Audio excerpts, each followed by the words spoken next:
Hello guys, সবাই কেমন আছেন? আশা করি সবাই ভালো আছেন। তো গাইস, যারা আলু সিঙ্গারা বানাতে চান কিন্তু আলু সিঙ্গারা বানাতে পারেন না, তাদের জন্য আজকের এই ভিডিও। তো গাইস, আমি দেখিয়ে দিচ্ছি কিভাবে আলু সিঙ্গারা বানাবেন।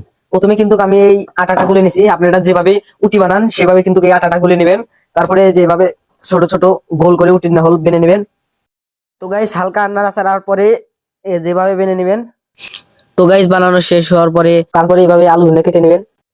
তো গাইস, আলু কাটা শেষ হলে এক জায়গায় একটা বাটির মধ্যে রেখে দিবেন। তারপরে কিন্তু আলুটা সেদ্ধ সেদ্ধ করতে হবে। তো গাইস, সেদ্ধ করার জন্য গ্যাসে কিন্তু আমি তুলে দিচ্ছি। পাতিলের ভিতরে পানি দিয়ে কিন্তু আমি আলুগুলো কিন্তু ছেড়ে দিতেছি পাতিলের ভিতরে।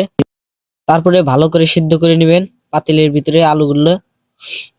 সিদ্ধ হওয়ার পরে সেই পানিগুলো ফেলে দিবেন। তারপরে নতুন ঠান্ডা পানি নেবেন কলে থেকে। পানি নিয়ে ভালোভাবে ধুয়ে তার ভিতরে মরিচের গুঁড়া দিবেন। এই দেখেন গাইস, আমি কিন্তু মরিচের গুঁড়া দিতেছি।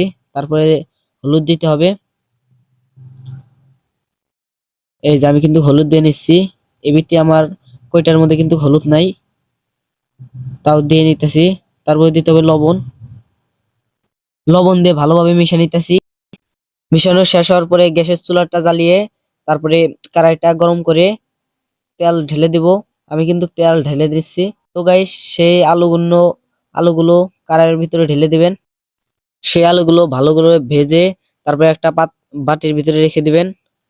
তারপরে সেই আলুগুলো নিয়ে সেই উটির ভিতরে পেঁচে নেবেন। এই যে আমি কিন্তু ভ্যাকটি পেঁচে নিছি।